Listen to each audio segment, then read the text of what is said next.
Hi everybody. Let me make sure everything is going well with us being live. Just give me a sec here.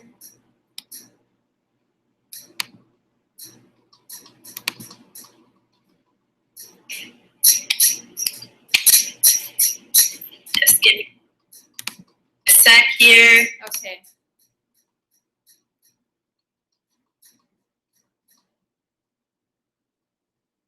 All right. Let me just make sure everything is working properly with this. Oh, okay. So Yesenia is on. Okay, Yesenia, can you hear me? Okay. BL, can you guys hear me? Equinox, can you hear me? I'm looking at the live chat, making sure that everybody can hear me. Because it is Mercury retrograde, okay? So, and Mercury is conjunct Uranus today, which I'm going to talk about. So I'm just making sure everything is right. I got kicked off of here in the very beginning, and I got kicked off on my last live broadcast a lot. So just making sure we're all good. Cool. Hey, what's up, everybody in the chat? Thanks for joining me. All right. So let's get started. Hi, everybody. I see you guys. Okay, so I'm April, and I am here on astrologer.com.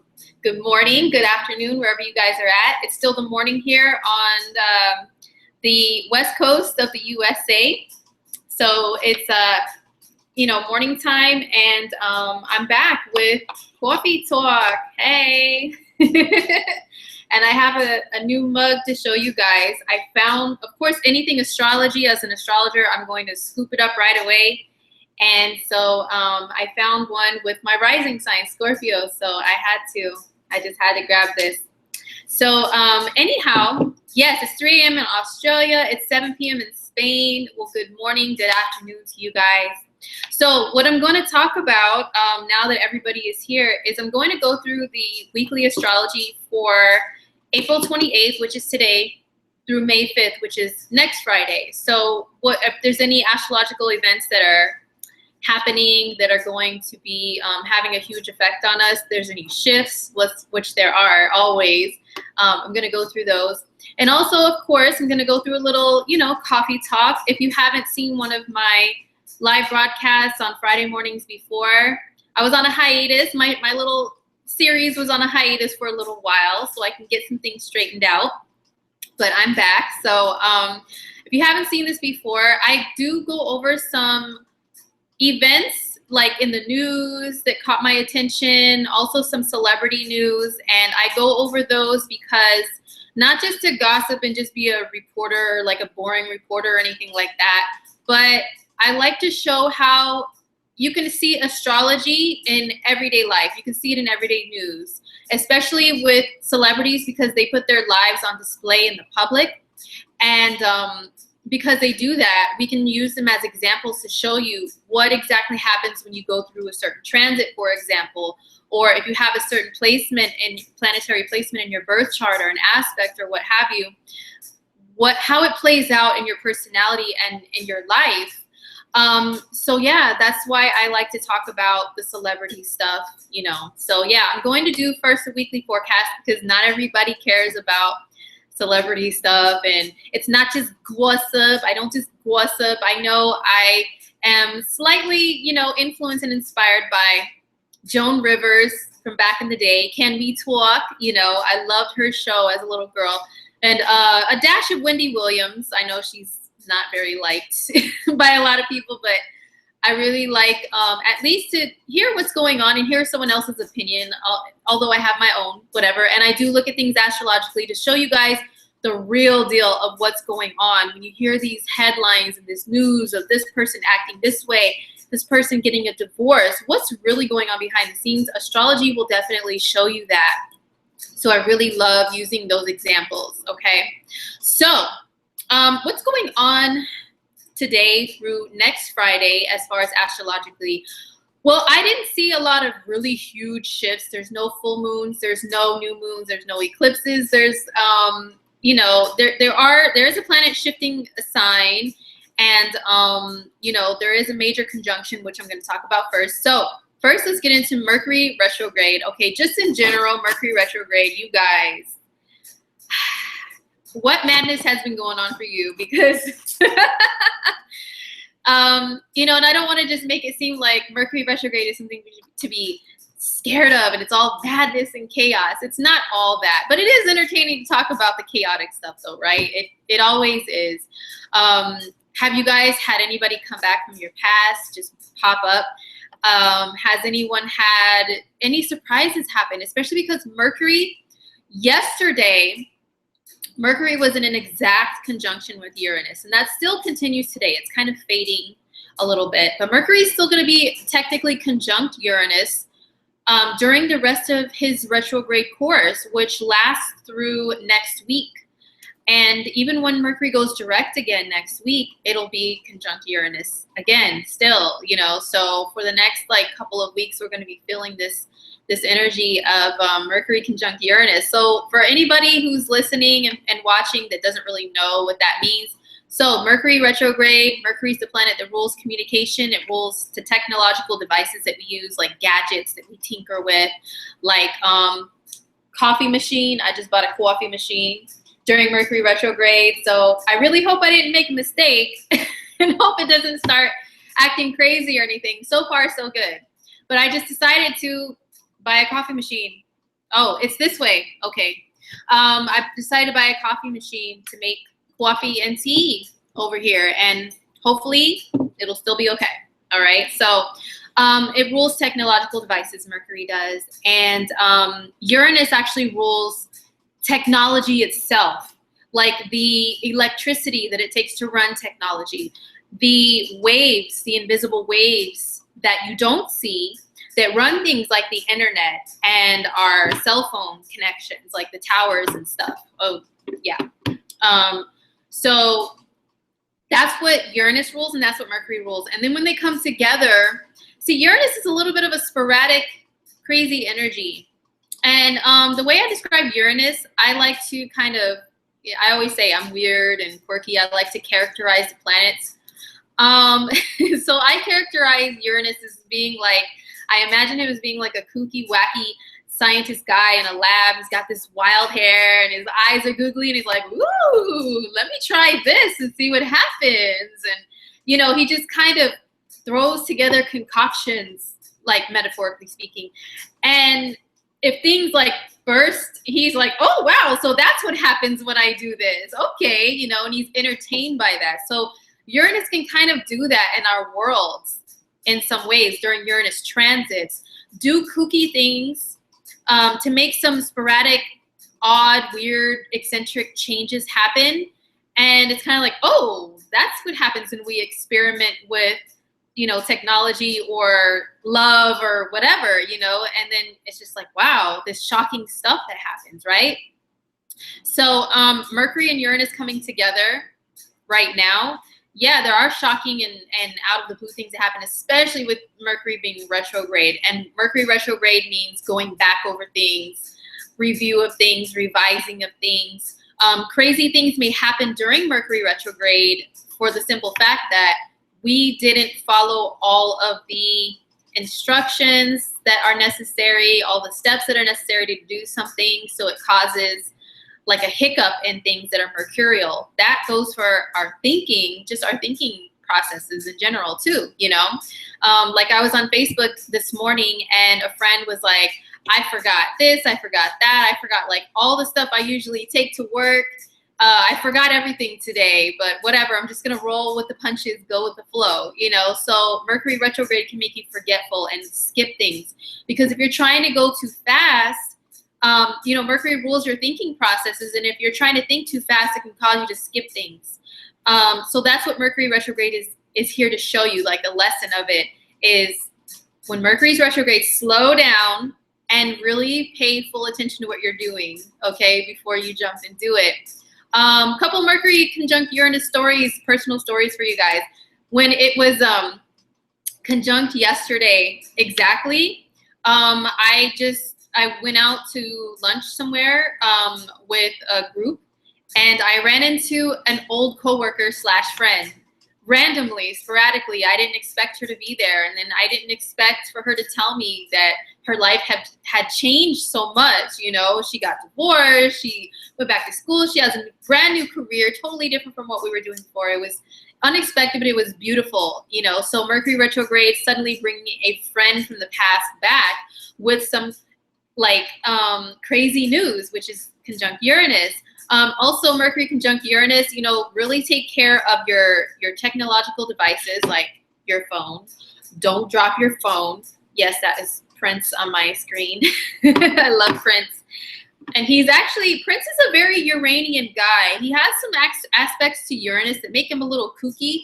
And the picture that I have on here is my screensaver, is actually Prince being kind of kooky himself. I love this picture of him. That's kind of how I imagine Uranus is, to be a little weird like that, you know, making a weird face. You know, so anyway, yeah, I don't know if you can really see it. But anyway, so also take care of your devices. Don't drop them. Don't lose them. I've heard of people dropping, losing their phones. Okay, so it's very sensitive for stuff like that to happen right now. Also, people have gotten flat tires. Like my husband called me from work yesterday randomly and was like, he sent me a picture of this bolt. Okay, like, hold on, wait a second. Let me show you guys. Let me show you.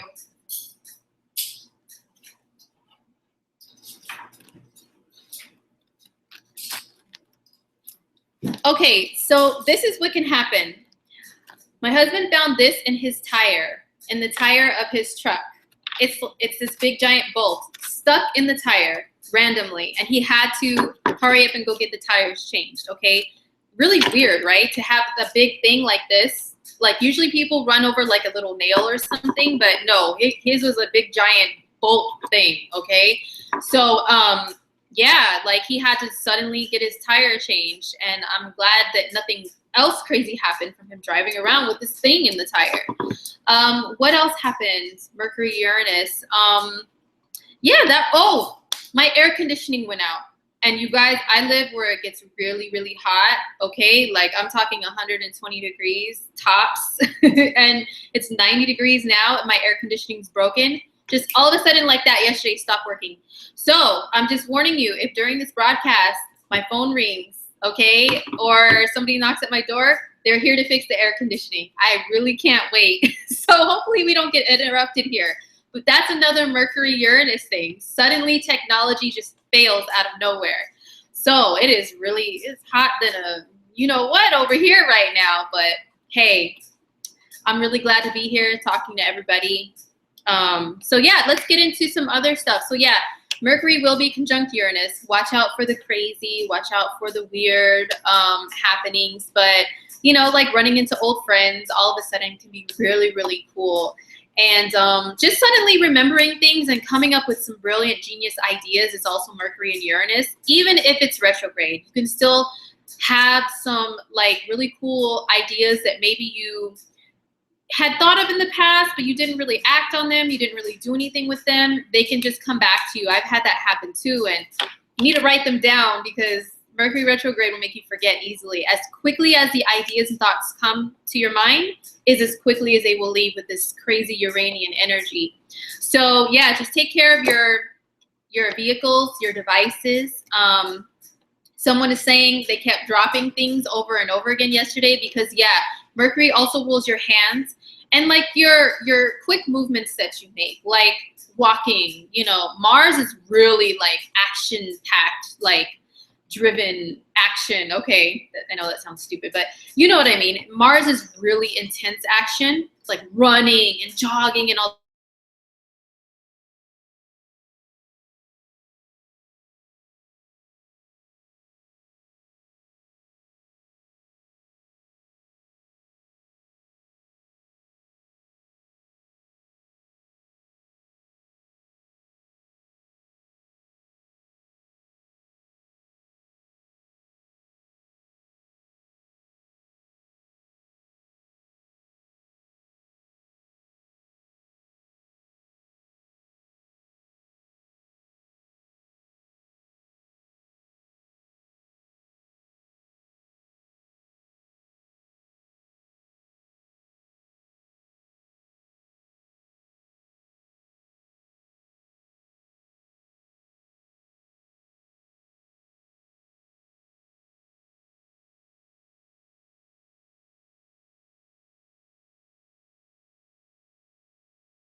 Come on.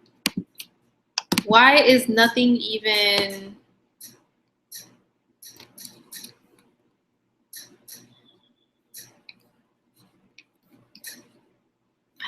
I don't even see anything showing it's not even going on anymore. Oh, okay. Am I back? Oh, thank you so much. Yes.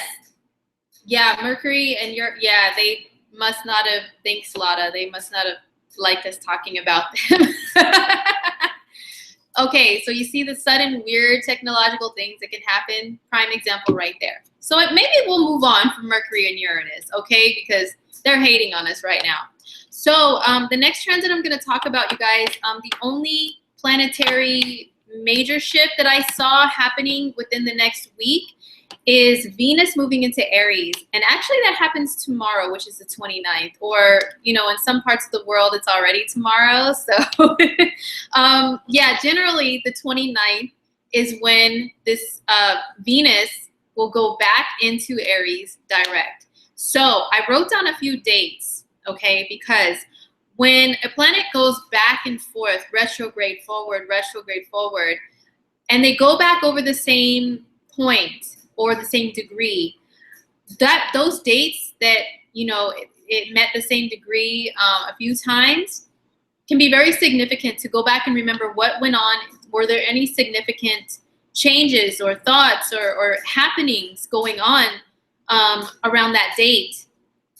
And like repeatedly, like it's good to look at patterns, pretty much is what I'm getting at. So Venus will be in Aries tomorrow, right? It's going to shift into Aries. The last time Venus was in Aries was retrograde on April 1st. Okay, so remember back, think back to April 1st. What was going on at that time? Was there something good, something bad, some sort of change, some sort of shift? Because whenever a planet ingresses into a new sign from being in another one, it is overall for all of us as a collective, an energy shift that we all feel. But then it does affect us individually based on, you know, our charts. Do we have any planets in that sign? What house does it land in? How does that sign aspect our signs, you know? And I will get into each sign, how Venus going into Aries is going to affect you guys too in just a sec. But so yeah, April 1st, what was going on during that time? Before that, the last time it was direct was February 4th. What was going on during that time? I can tell you as a personal example, Venus in Aries, that's my 6th house of work. I did have a major shift go on. I quit a job around the first time Venus went into Aries, okay, around in February. And then I did have another shift in job stuff on April 1st, 6th house, Aries. And hopefully there's, you know, some good shifts that continue to happen job-wise for me beginning tomorrow, April 29th. So that's how it affects me. I want to go through every sign and let you guys know where Venus and Aries is going to affect you. But just overall, think of the energy of Aries. It's ruled by Mars, the warrior planet, right? The planet of the god of war. It's named after the god of war. And the energy of Aries is super energetic. It can be aggressive. It's like I'm looking at these curtains here in my window. I don't want to show you guys because my backyard is ugly, but I'll just show you the curtain. I don't know if you can see this. Hold on. Oh, okay, yeah. You can see these red curtains. And then they have like the beautiful, not like the heavy drapes, but like the sheer ones that are red, also showing through the window right now. And that just really made me think of Venus and Aries, the beauty of Venus and Aries. Yeah, it may be kind of supercharged and hyper energetically and charged with like a masculine, aggressive energy, but especially with the feminine, sometimes we kind of need that, you know, especially women. It's going to make women have that warrior woman spirit again. And I know the first time that Venus was in Aries, like a couple months back, there was this Women's Day, Women's March stuff going on, a day without a woman. That's what it was called, where women were calling off of work and protesting because of women's rights within the workplace. You know, they felt like women deserve better rights, better care, better pay. So a lot of women, which is Venus, were taking charge, which is Aries, and they were wearing red. And I heard one journalist even say, oh, women are wearing red today because it's a color of empowerment and power. Yeah, because it's Mars, the red planet. Hello. So yeah, that's why women were wearing red. Venus was in the sign of Mars. So there you go. So I wonder if we're going to start seeing more warrior woman spirits going on starting tomorrow when Venus shifts into Aries again. I mean, like in the news and worldwide. But yeah, women or Venus ruled men who are Taurus, men who are Libra, you may start getting that warrior spirit to you too, a little more. Oh, okay. Oh, I know who's okay, Equinox. I know who you are. That's why you you were striking, protesting, marching that day. Good for you, girl. Yeah, so let's see if we start having that spirit again. And you know what? I mean, Venus being in Aries, they say it's debilitated because Venus rules the opposite sign of Aries, which is Libra, which is more feminine, like classically feminine, which is more graceful and all about beauty and things being harmonious and peaceful. That is like the generalization of Venus energy. So that's why Venus is said to be, you know, it rules Libra, it rules Taurus. Those energies are super feminine and about beauty and stuff. But they say it's debilitated in Aries because it's a sign of Mars, which is masculinity, the opposite of femininity. So femininity. Let me take a drink. Hold on, you guys. I'm getting tongue-tied here. Hold on.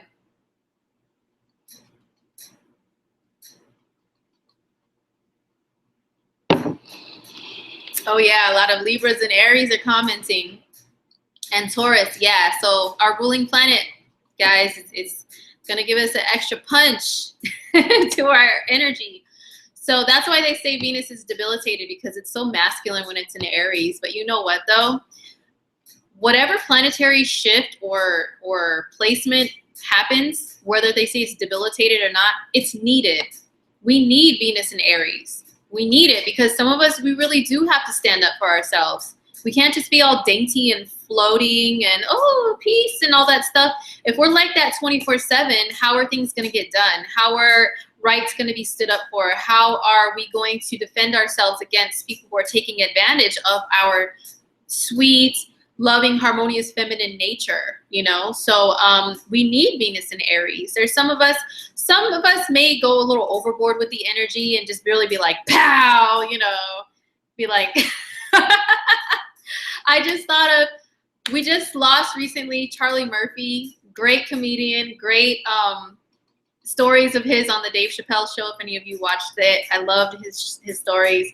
It just reminded me of his story of Rick James, talking about Rick James having that ring that said unity and punching him. Unity. Like, this is how I'm showing you Venusian unity. Pow, right in your face, leaving a mark. That's what Venus in Aries is making me think of. It just really made me think of that right now. Yeah, harmony through conflict resolution. Yeah, it's like standing up for yourself, but in like a Venusian way can be how we can utilize the Venus and Aries energy. But yeah, and it could just make us feel like charged, you know, like women just feel charged. So how's it going to affect each sign? Let me go through that right now. So Aries, and this is whether you're male or female. I know I've been talking about feminine energy and females and all that stuff, but this is for men and women of every sign, okay? So for Aries, Venus in Aries is really going to make you guys feel maybe a little less like Aries, you know, like how Aries can be. That's how I imagine Aries is, like punching the air a lot. Just being really charged with Mars energy, a little bit like aggressive, combative, conflictual, like, you know, defensive, protective. You will still feel like that, but you will kind of have it softened a little bit with Venus in your sign. And you may pay more attention to getting along with people a little better. You may pay more attention to, your appearance, because Venus rules beauty and your appearance and really caring about your appearance. So a lot of Aries are really going to feel very beautiful, feel very handsome. Or if you don't feel that way, Venus is going to make you pay attention to how you can feel that way. Like going into the beauty stores for women, you know, women who are feminine. Because there are masculine women out there. I'm not counting you guys out, but going into like the beauty stores and going in there a little more. And I know when Venus was in my sign, like I'm a Pisces moon. So when Venus was in Pisces this whole time, I was in and out of stores like Ulta and Sephora. Oh my gosh, I couldn't help myself. So yeah, now Aries, it's your turn. If you're feminine, you're going to be in those stores looking at like some sexy red lipstick, because hey, Aries it rules the color red. So rock that red, my Aries people like in general, women and men, rock that red. It looks good on Aries, and it'll really like make you tap into your Aries energy a lot. But yeah, Venus in Aries for Aries people is really going to make you feel more attractive, or be on a mission to feel more attractive and look more attractive.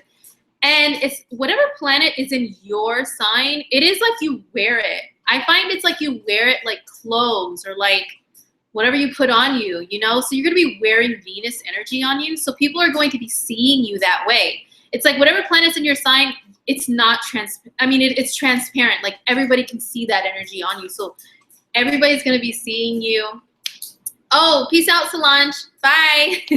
Catch the replay of this. It will be up after it's over. But yeah, Aries, everybody's going to be seeing you in a more positive light and be like, wow, you look so good. You look so nice, Aries. Or you look so handsome. Or, you know, the men are going to be feeling like, you know what? I'm going to go get a new haircut. You know, I'm going to go to buy myself a new shirt. I'm going to buy some shoes or a new watch or something. And I just feel like looking good. So yeah, that's Venus in Aries for Aries people. Really making you guys feel good, and not just like your appearance, but you're going to feel good and happy on the inside. You're going to feel like enjoying life a little more, like indulging in life. Yes, for Moon in Aries, it does count too. Whether it's your moon, your sun, your ascendant, even if you have Venus in Aries, this is your Venus return. So you're going to feel like exploring more the Venusian side of the world and of life if you don't normally do that, or indulging in it more, like more good food, good drinks, having a good time with friends, and just like looking in nature a lot more and appreciating it, just appreciating the beauty of life. You know, you guys are going to be enjoying that a lot more for my Aries people. So yes, hi King John, how are you? So next is Taurus. How is Venus in Aries going to affect my Tauruses? So this is going into our 12th house. So for Taurus, Venus moving into Aries, yeah, we may feel that little bit of a charge, you know, just for the general energy of it. But also we're going to feel a little bit more under the radar with stuff. This is our ruling planet, Taurus. So when wherever your ruling planet travels, it's going to really affect you a lot. So you're going to feel a little more like behind the scenes, maybe like resting a lot more. And Tauruses, we love our rest. We could be lazy. I'm just being 100% real. Tauruses, we're very somber. We like rest. We like relaxation. We live for that stuff. So Tauruses, we're going to feel like relaxing a lot more. Maybe not being out in the spotlight so much, although, you know, we may have a back and forth, Taurus, with wanting to be in the spotlight and wanting to be behind the scenes. Because the sun is in Taurus right now. And whenever the sun is in your sign, that's another like a masculine, like out there, extroverted energy. So Tauruses, we're going to be going back and forth. We're going to be like, hey, and for a lot of us, it's our birthdays. My birthday is the 30th, which is on Sunday. So we're going to feel like, hey, it's my birthday. It's Taurus season. You know, as the young people say, turn up. It sounds corny coming from me because I'm old. On that note, let me take a sip. However, guys, so we're probably going to feel like partying a little bit, being out there, being, you know, seen and socializing and stuff because of the sun's energy in our sign. But then when it's time to relax, we're going to relax like big time. We're going to feel like doing those little spa treatments, doing those masks and those scrubs and all that stuff a little more because That's more like taking the time out to take care of yourself is the 12th house. And yeah, just wanting to kind of be alone, enjoying your alone time. The 12th house also rules water, like oceans and stuff, and taking a long, relaxing shower, a long, relaxing bath, going near the ocean or a body of water is really good when Venus is in the 12th house too, if you have access to that. I am dying to go near the ocean. I really hope I can when Venus is in Aries.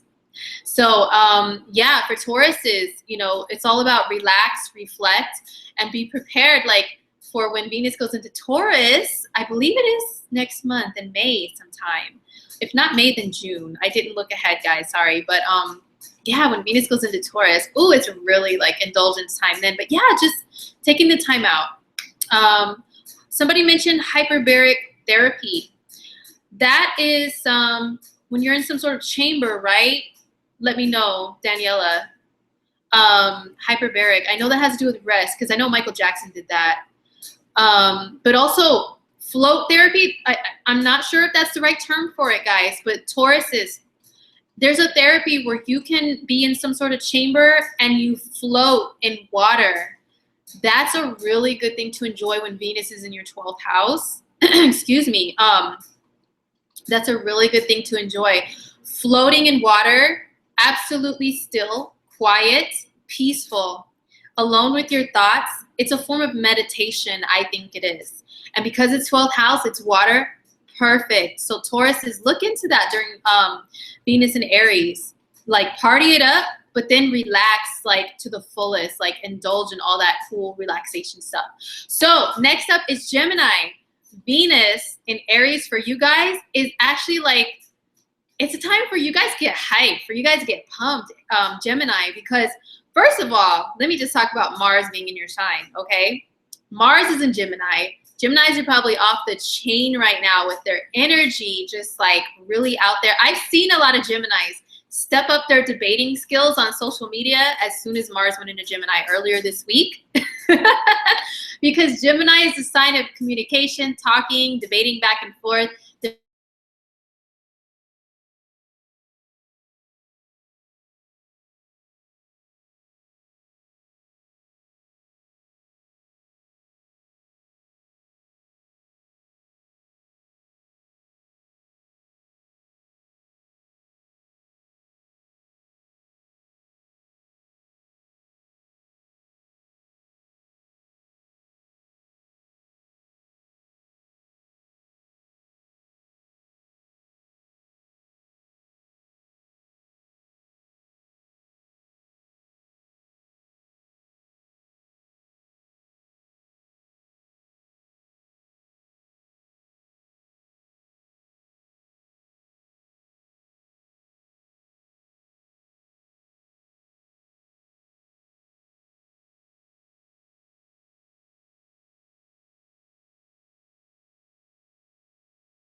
Okay, can you guys hear me?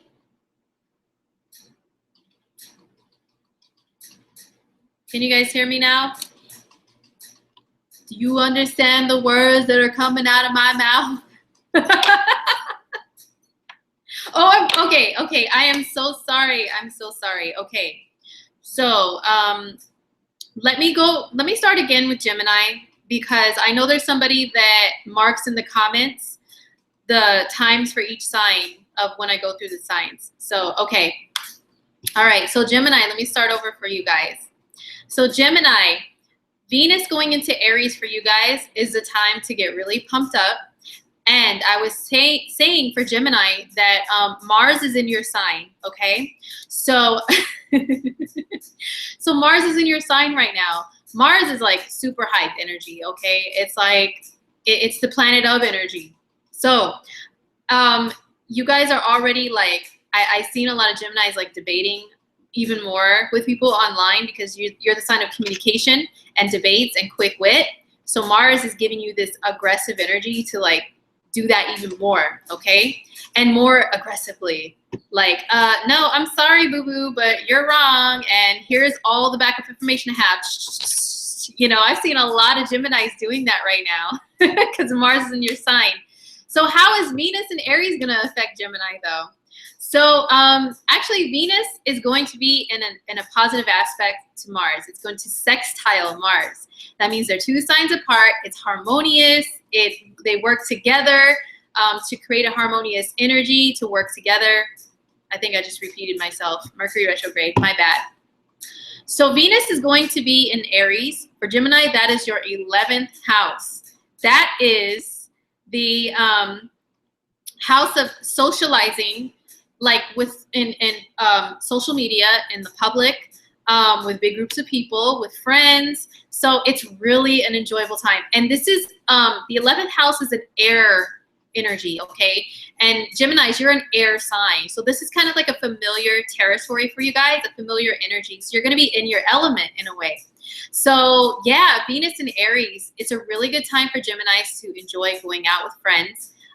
You guys may be seen in a more positive light in the public, like on social media. Although that Mars energy is really going to make you feel like battling it out with people.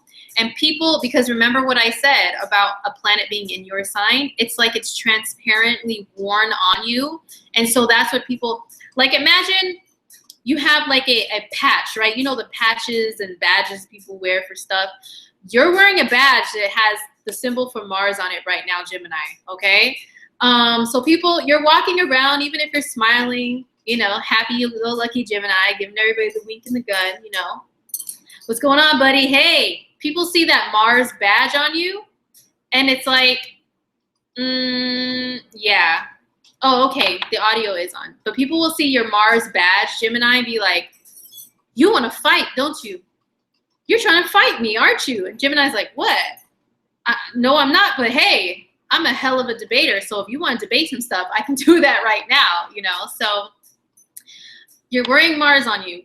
Venus in your house of connecting with people, big groups of people, is going to help soften that up though. You may be charged with Mars energy, a little more aggressive, but Venus is going to be like, no, hold on, we want to get along with everybody, we want to be harmonious, you know? So yeah.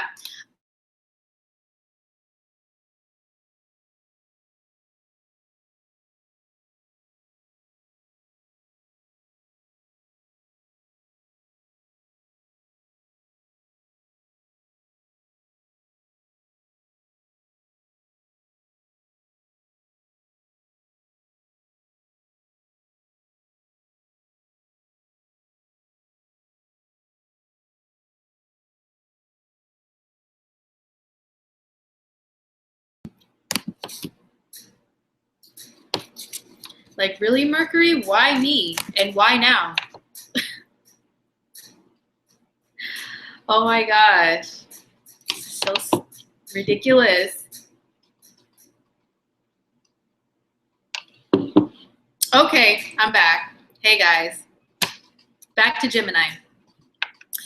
I see colors for Gemini as being, I don't know if the color is going to come through true to color, but like this purse that I have, it's got this bright yellowish greenish color. And I know some people that are Geminis can be like, oh my God, that color is ugly, I don't like it. But I'm not saying it's for everybody, but I see Gemini as being a color like this, bright, like a bright green, like a neon green. like, it's like, hey, everybody, I'm here and I'm happy, you know? So yeah, that's the color I see for Gemini. But Venus in Aries for Gemini, good time to be socially active, guys. Good time to go out with your friends, and just, you know, yeah, be very socially active, which you guys are really, really good at.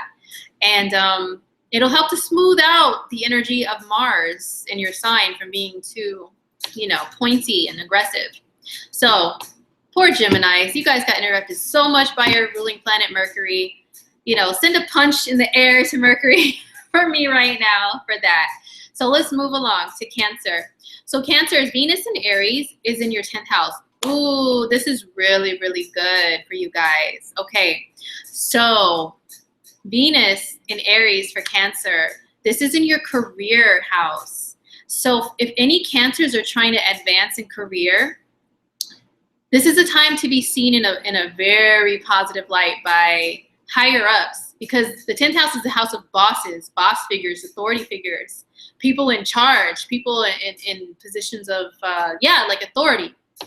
So Venus energy, harmonious, diplomatic, wants to get along. So it'll give you a chance to get along with people in positions of authority, and maybe even to, you know, what's the word? My dad used to say butter up to them. I don't know if anybody else uses that, because that's a really probably an old school term. My dad made up some crazy stuff too. I don't know if anybody else knows what that means, but, you know, like kind of brush up against them, and maybe not like physically, literally, unless you have a really hot boss, but just kind of, you know, sweeten up your relationship with authority figures to, hey, you know, I was thinking of maybe helping you out with some things, boss. Do you need some help with anything? Wink, wink.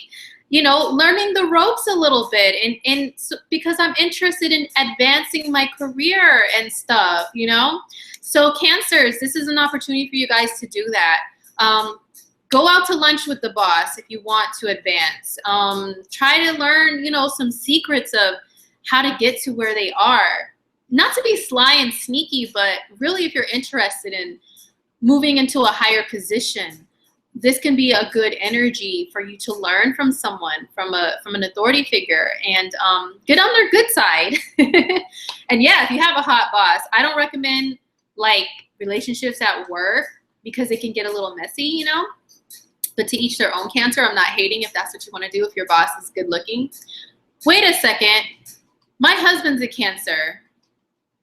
Okay, don't do that. No flirting with the boss, okay? No flirting with the boss, okay? No, and no flirting with bosses. Anyway, just forget I said that. No, but to get on their good side in a healthy, safe, non sexual harassment suit way, yes. Work with the boss closely, learn the ropes. Also, you know, even if you don't do stuff like that, yes, I know my husband is human, but no, I don't play that. I'm a Scorpio rising. You know what that means.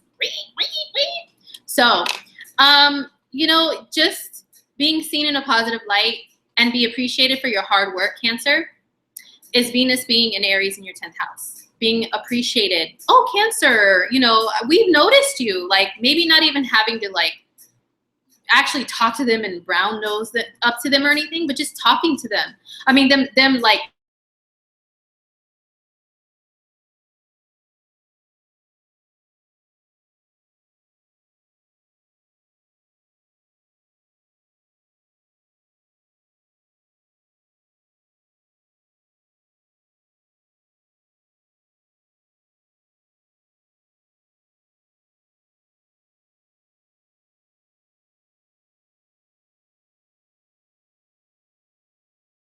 seriously?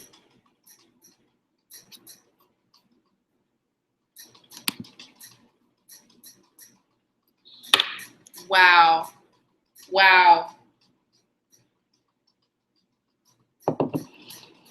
Wow. Okay, I'm back. Thank you, Sapphire. I'm back. Okay.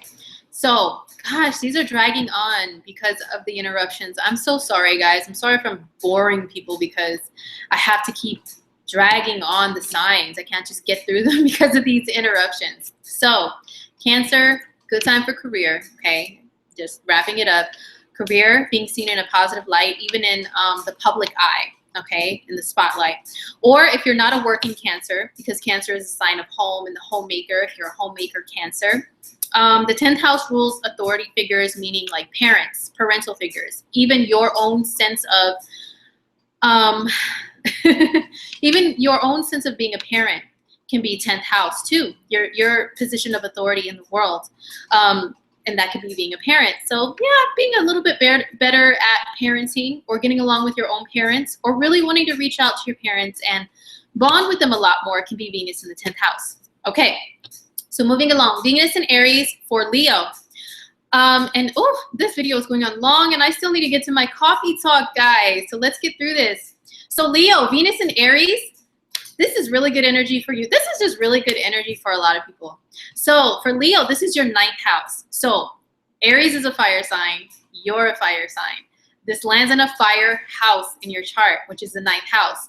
The 9th house is excitement, adventure, and seeing the big picture of life. I'm talking getting out of your bubble, out of your comfort zone, traveling to other places, other countries, really getting out there and just seeing like all the wonders of the world, okay?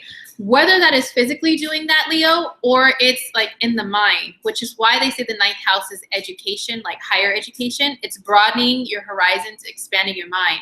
So if any of my Leos love to travel, which you guys are really active people, this is going to be a really good traveling time. And a lot of people travel around this time of year anyway, especially in the US and or the hemisphere that I'm in, which is in the US, because it gets really hot in a lot of places, but in a lot of places it's really nice weather. In the month of May, the weather is nice. So yeah, it's a really good time to travel and to expand your mind. Even if you're a Leo, not every Leo is like, woo, extroverted and out there all the time. Some Leos are homebodies and they kind of, you know, stick to their routines and stuff. But so it's a good time to go on adventures through the mind by educating yourself on stuff, reading some really good books, reading adventurous books, or even exploring throughout your city, exploring within nature. Like the 9th house is like going hiking and stuff, hiking, bike riding out in nature. And like I said, in a lot of places, it's very nice out right now to do that. So yeah, Leos, get out there, go hiking, bike riding, read a lot, take some classes, enroll in some classes. What else is the 9th house? Foreign stuff. Get out and enjoy some foreign food. Venus rules food. Oh my gosh, foreign food. Explore that stuff, Leo. Yeah, and just overall like a sense of optimism. And since this trines, you know, it sends a trine, a happy aspect to Leo, you'll just feel more happy, blah, blah, blah. Feel more happier, feel more optimistic about life. So that's Venus in the 9th for Leo.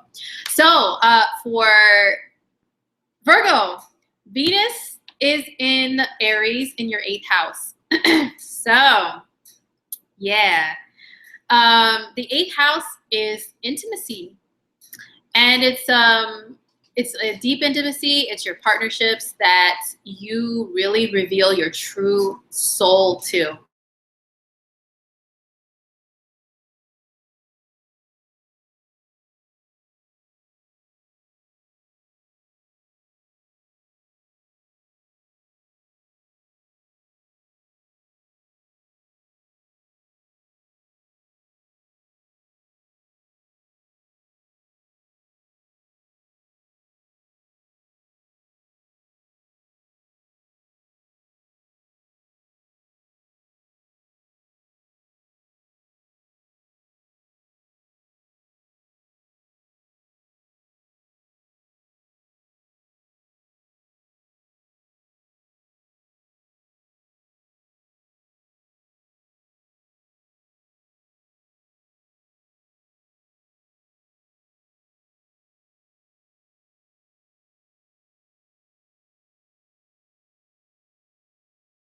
Of this.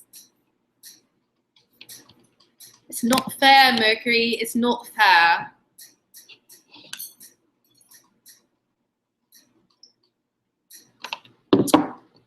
What in the bloody world is going on here? Mercury retrograde. Oh, hey guys, I'm back. I am so sorry. Mercury, please stop hating on us. We're trying to chat here about astrology. So, Virgo. Intimacy, okay, can get a lot better. It can improve. I think I'm just going to have to speed it up with going through the signs because otherwise we will never get through them. Okay, so intimacy can improve for my Virgos. One-on-one partnerships can improve. You guys may want to take things to the next level within a relationship. And also, it can also mean things can improve for a partner's income. So maybe your partner could get a raise or an increase. Things can improve for you guys financially together in some sort of way. And maybe you guys can come together a little bit more and not have any petty arguments about finances. Whereas, you know, some people may go through that this time of year with it being tax season. Like in America, it's tax season in the month of April. So yeah, so Virgos, intimate partnerships can definitely improve for you guys, and money can improve. Also, this means like business partnerships. Like if you're in a business partnership, the financial part of it can improve there, not just with relationships like love, you know. Yeah, I do kind of have to get through these guys because I do have some Skype readings for some clients. And, you know, I don't want to push their readings. I really care about, you know, getting my readings to my clients. So yeah. Anyway, single Virgos, this is just a really good time to, well, since 8th house is like joining with another person in the deep soul, that's what I usually talk about with 8th house. But for Virgos that are single, it can just be a time to maybe reflect back on things that are like really deep souled, I don't want to say issues, but yeah, issues that affected you in the past, and healing. The 8th house is a house of healing. It's a shamanic, is that how you say it? Shamanic energy. So diving deep within the soul, within the self, and getting in touch with that, Virgo. And maybe doing some sort of ritualistic things for releasing, letting go, and healing. That can be good for Venus in the 8th house for Virgo. And yeah, so that's Venus in the 8th house. So for Virgo. Okay, so Venus in Aries for Libra. Okay, so this is in your 7th house of relationships, Libra. Relationships.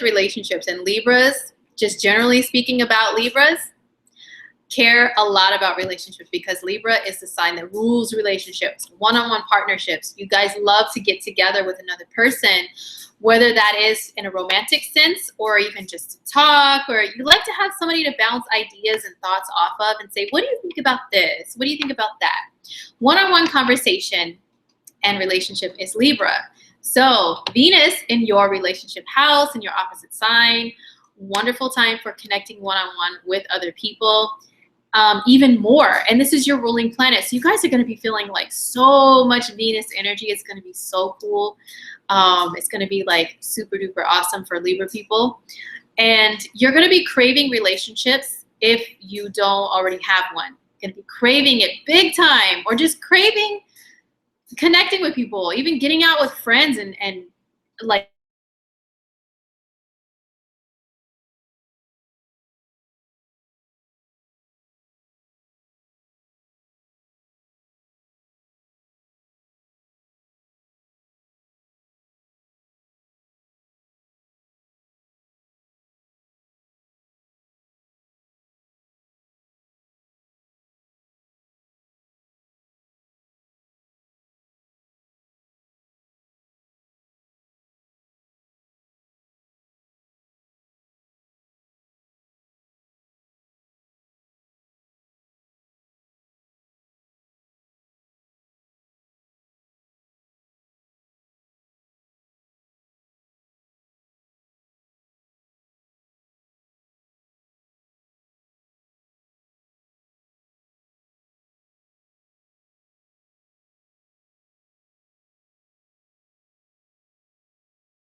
Why though? What did I do, Mercury?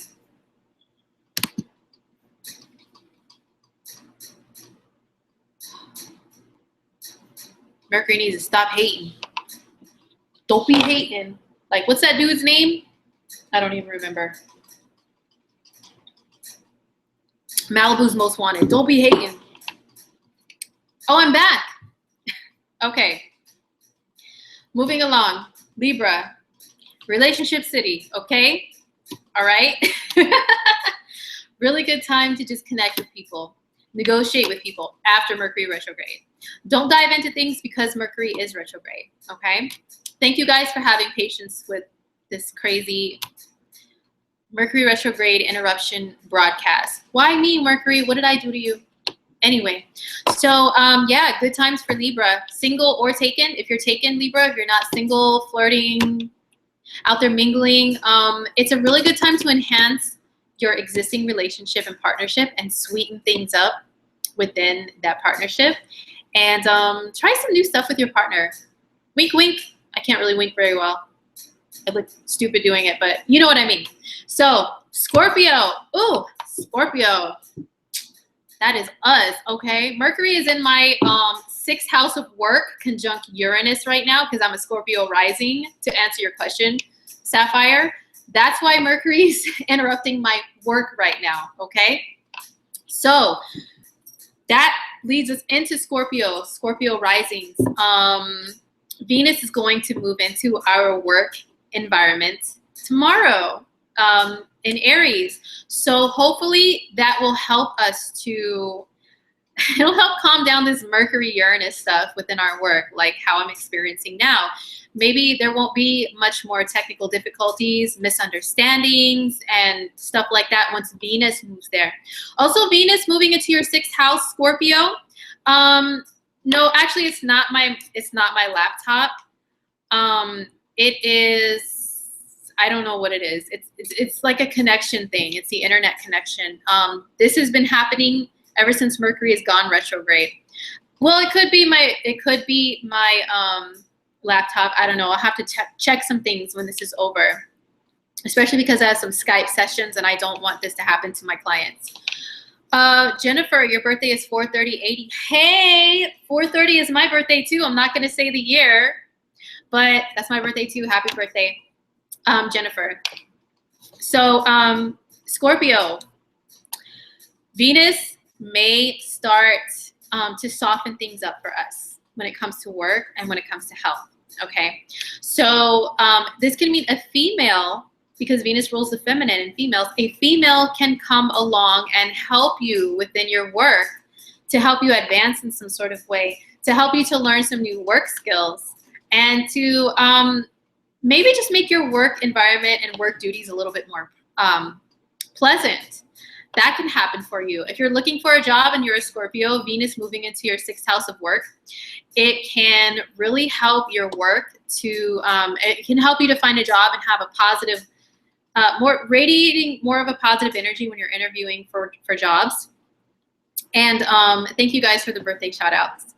Also for Scorpio risings, this is our house of health. Now, Venus is usually a very positive energy, but I will give you guys the good and the bad always. So the good of Venus in the 6th house for Scorpios.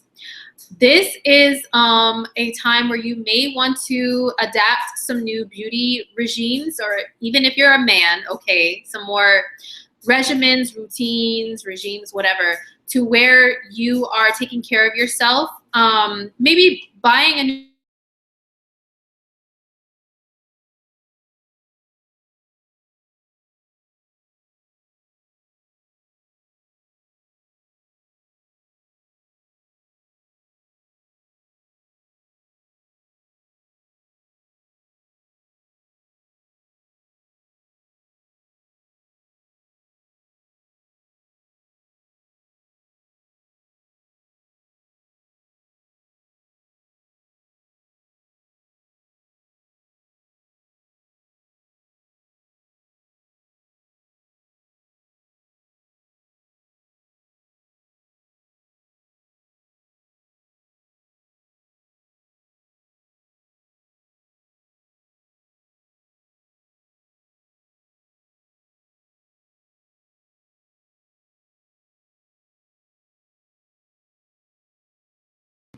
Like for real. Like for real, this isn't cool. But we're working. We're continuing to work.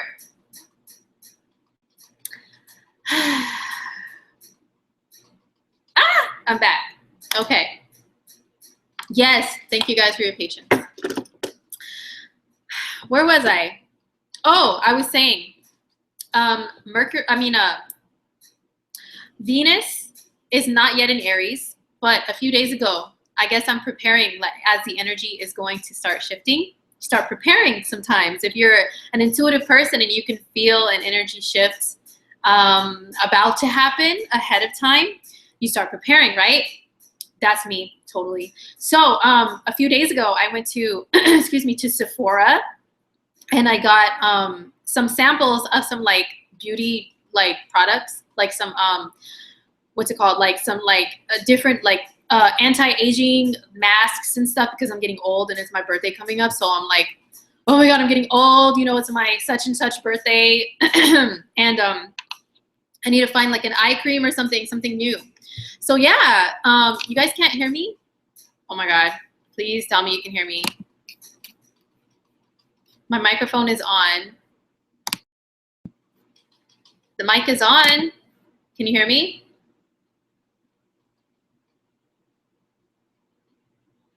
Okay, I was saying, I'm getting exhausted from Mercury. Jeez Louise. Okay.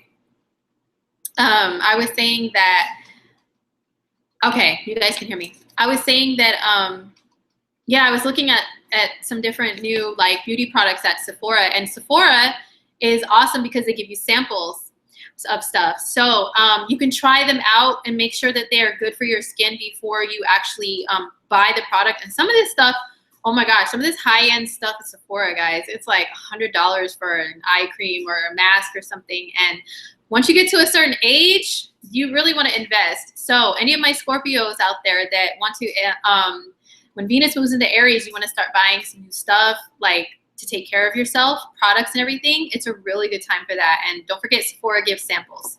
This is not sponsored by Sephora, by the way. I just love the store. So moving on to Sagittarius. Sagittarius, Venus moving into Aries. This is a fellow fire sign. And so it is in your 5th house. Ooh, Sagittarius. This is the house of fun, romance, creative stuff, creative projects and hobbies and childlike fun. So Saggies, I'm so jealous because Sagittarians, like, they just are fun people. Sag is a very fun energy. And yeah, Sag is such a fun energy, and you guys are going to be feeling like so much more of like fun people when Venus moves into Aries on the 29th for you guys. That's what I'm talking about. For those of you just joining in, this long freaking spiel of a broadcast that keeps getting interrupted, I'm talking about Venus and Aries for every sign. So Sagittarius, this is beneficial for you because it's a fellow fire sign and it's in a fire energy house for you. Fun, fun, fun is all I have to say. You guys can all of a sudden meet somebody romantically, like have a romantic encounter with somebody that's fun. It's a good time for dating. Like whether that is, you know, you're single and you're out there looking for fun, just to go on dates. Nothing, no strings attached. That's the 5th house. It's like the no strings attached, fun dating energy, okay? So Saggies, ooh, it's a really fun time for you guys. So much fun with Venus moving there. But it's also just like Sagittarians enjoy like festivals and stuff like that. There's a lot of festivals going on this time of year. Like I know in the US where I live, there is like music festivals, fun festivals, a lot of celebratory stuff going on. And also next Friday the 5th, because this broadcast is for the horoscope through the 5th of May, and that is Cinco de Mayo. And we celebrate Cinco de Mayo in the US, even, excuse me, in the USA, and also in Mexico.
Oh my gosh.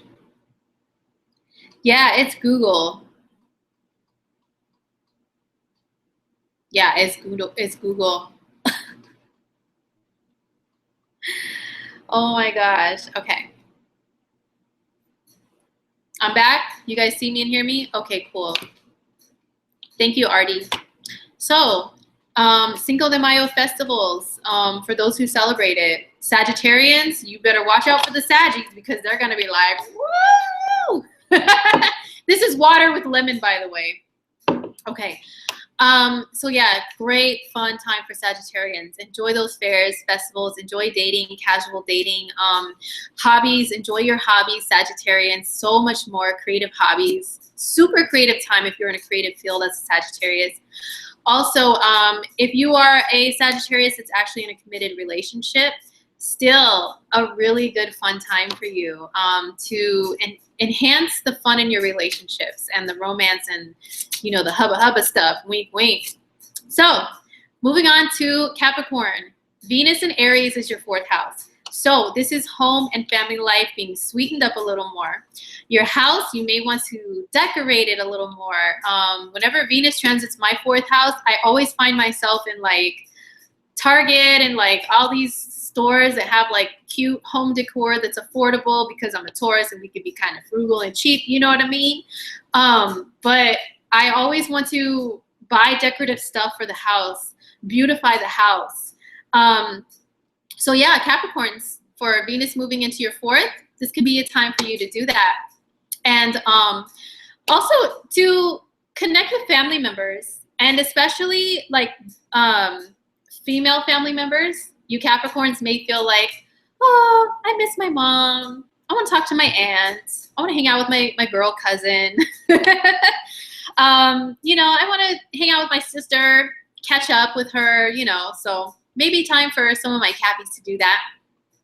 The 4th house is also just comfort in general. And it's also one of the houses that grow really good, rich food. So Cappies, you may want to get out and enjoy some more of that stuff. Really rich, delicious food. But I would say watch out for if you're going out to eat and like indulging a lot when Venus is in your 4th house, because for Capricorn, at the same time that Venus is in Aries in your 4th house, Mars is in Gemini in your 6th house of health. And the 6th house, just to get really technical and nerdy, it rules the lower intestine. And a lot of times when Mars transits your 6th house, stuff will bother you if you eat like too rich of food or, you know, stuff that your stomach doesn't agree with. You can get like upset stomach and all that. I'm not going to get all grody and technical, but the lower intestine, you know what I'm saying? It can get a little irritated, okay, with Mars there. So watch what you eat, Capricorn, when Venus moves into Aries, because it can, if you indulge too much in that really rich food, it can backfire on you. Literally. Ooh, let me take a drink of water on that. But yeah, good time for hanging out with family, Capricorn. Really good time for hanging out with family, spending time around the home, and actually enjoying that. So for Aquarius, this is going to be in your 3rd house. Yes.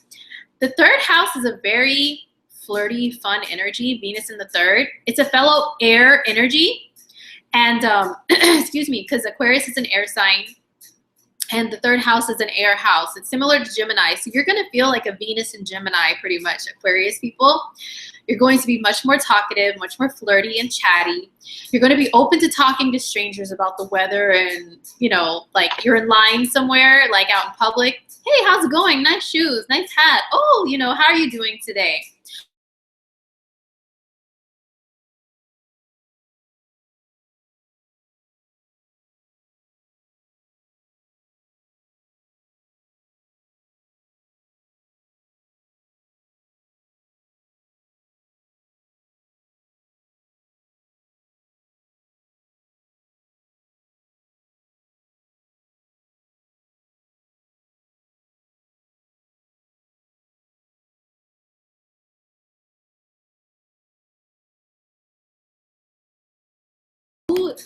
Who is hating? Like, who is putting this hating energy? I love you guys too for sticking by me. Hopefully next Friday, this will not be happening. Hold on, let me take a sip before this comes back on.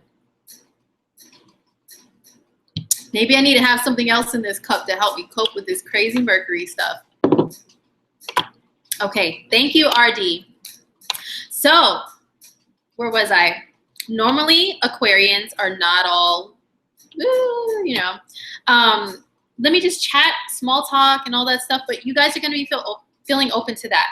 And yeah, Venus in the third house is very flirty and friendly and open. And a lot of times, Venus in the third doesn't mean to be flirty with strangers and so open to giving your number out just casually just to do it. But you're going to feel like that. And don't let it get you in trouble if you're in a relationship, Aquarius. Don't be too overly friendly. But it is a really good time to enjoy time with like siblings, if you're on a team, if you have coworkers, you know, it's going to sweeten those relationships up a little bit. Okay, I've got 15 minutes left, guys. Let's get through this. Mercury, please leave us alone to chat. Okay, so Pisces, Venus and Aries is going to be in your second house.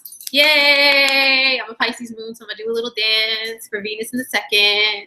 So for Pisces, the second house is our earned income, so we may get a boost there, okay? That's the good part of Venus in the second house. Yeah, Venus in the second can increase your finances. It can help you guys if you're trying to get a job, get a second job, get, you know, like just another source of income going. Venus can help you there. Also, Venus in the second house is your material possessions that you have.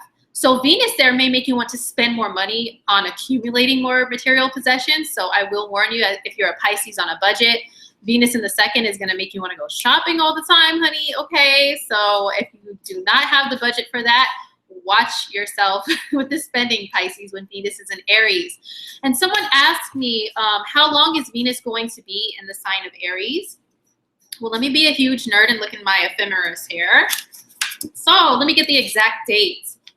Venus will be in the sign of Aries until about the 7th of June, guys. So we have a whole month of Venus in Aries, a little over a month, okay? So for Pisces people, yes, you'll want to spend money or you'll be earning a lot more money. And also wanting to buy things, indulge in the material world, this is another one of those houses that will indulging in food, okay? Venus in the second house. So if you're a Pisces that's trying to watch your figure a little bit, watch this Venus transit because it may make you want to like, oh my God, I want to buy all this food and all this stuff, you know, and watch yourself in the grocery store, Pisces, during this Venus transit because you may be buying more of what you want than what you need, okay? So that was Venus in Aries. Oh my gosh, it took me an hour to get through that because of all the interruptions. Thank you guys for sticking with me. Now, for those of you interested in celebrity news and headlines and what's going on in the world and astrologically how it matches up, please stick with me for the next like 10 minutes or so. Then I gotta hop off of here to a couple of Skype appointments. And speaking of that, if you guys would like a Skype appointment to chat with me about your chart or your situation, then go to my readers page on Astrology. There should be a little I button at the top here or there to where you guys can click on and order a reading with me. Or it should be below too. There should be a link below to where you can, oh, okay. Speaking of that, one of my clients is emailing me right now, so sorry about that. But yeah, you guys can book a reading with me and we can talk just like this, but about your personal chart and your situation. Right now, there is a special going on only for a few more days of, excuse me, you can order a 20-minute reading and have 10 minutes.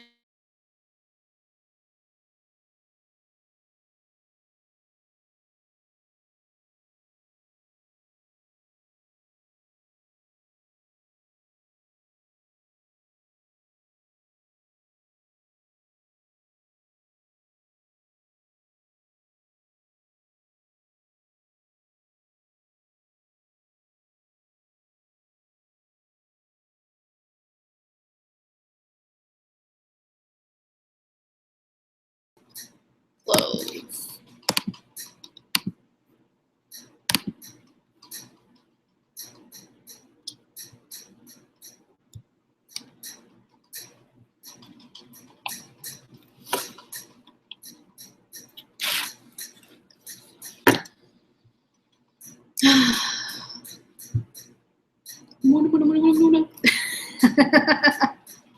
Hopefully nobody saw that. Me being stupid. Oh, okay. Am I here? All right, cool. Okay, so let's get through this. You guys saw me doing that. I don't know if you guys watched The Simpsons, but Apu on The Simpsons, there was an episode once where he's doing this like as some sort of weird prayer thing. I do that as a joke. Anyway, so now let's get into the celebrity stuff, okay? I wanted to I'm only gonna get into like 1 or 2 topics because I'm running out of time.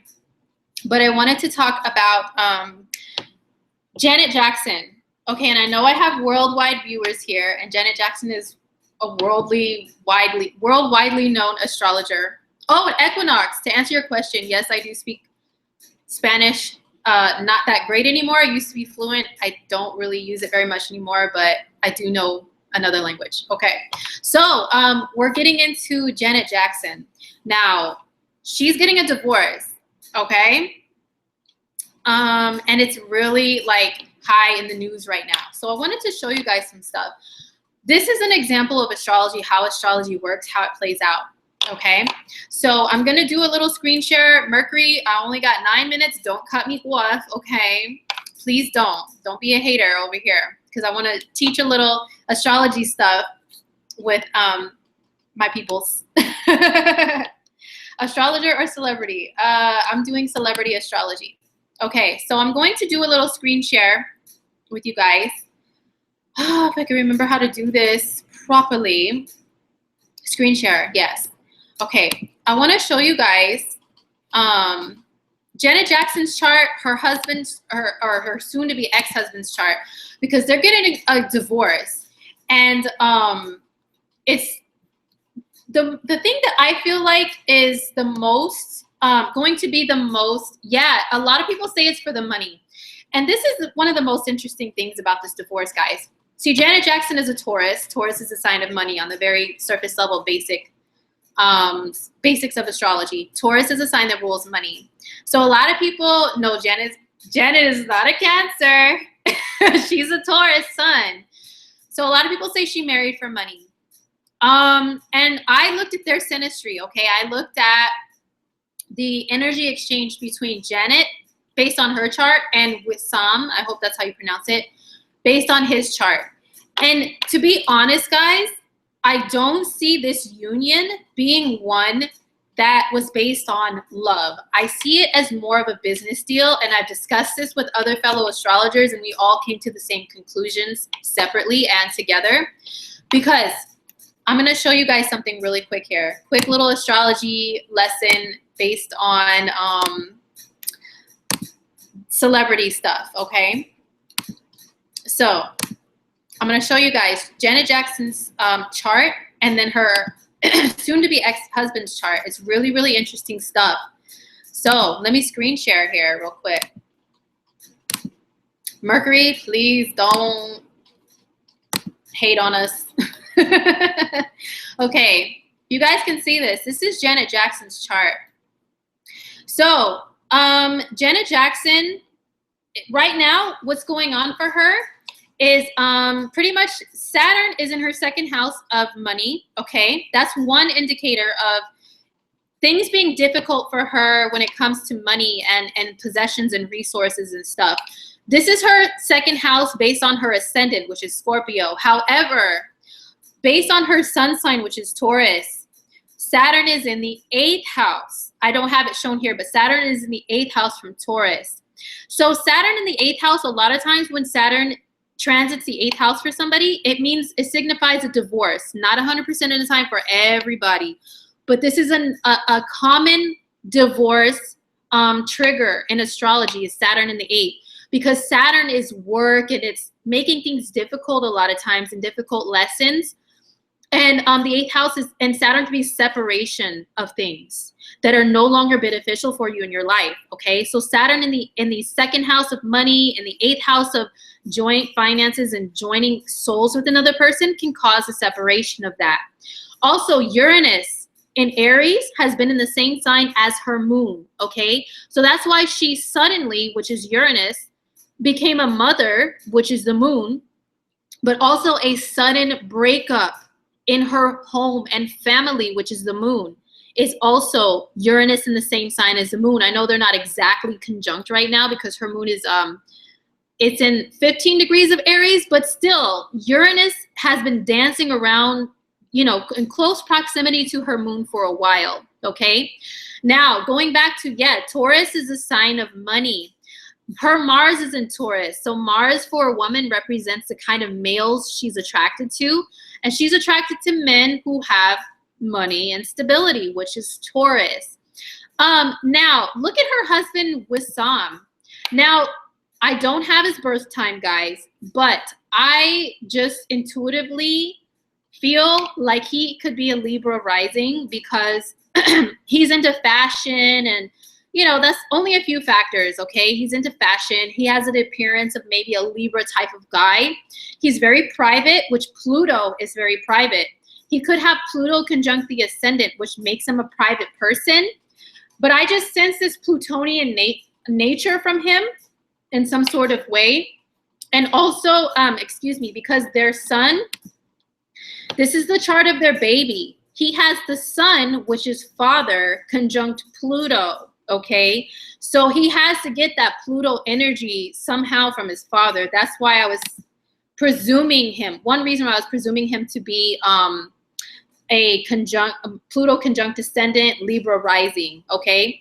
Now, he has a stellium of planets in Capricorn, Sun, Mercury, Venus in Capricorn, okay? So he is, Capricorn on a negative side could be a very controlling energy. It's the energy of like the father, the CEO, the boss, being the ultimate head person in charge. That is the energy of Capricorn. And if you guys remember, Janet Jackson, she had that song called Control. Okay, I want to be the one in control. I mean, come on, she's a Scorpio rising, which is ruled by Mars. Very independent sign, doesn't like to be controlled by anybody. She has Venus and Moon, both of her feminine planets, in Aries. Okay, very independent, headstrong energy. And in the 5th house, which is double fire. She's got a fiery nature to her. And also Taurus energy doesn't like to be controlled either. It's very DIY. I'll do it myself. I'll take care of myself. So yeah, that's why I feel like this Wissam could have been very controlling. And then look, if this is his rising sign, he has Saturn conjunct the midheaven. And it's also opposite all of his planets in Capricorn. And Saturn and Capricorn are very similar energies. So, and the 10th house too, they all rule the same thing, being in control. So I sense that he was very controlling and that she didn't really like that. And I don't think, oh, that's their baby. I'm sorry.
Why does the screen look like that? I am so tired.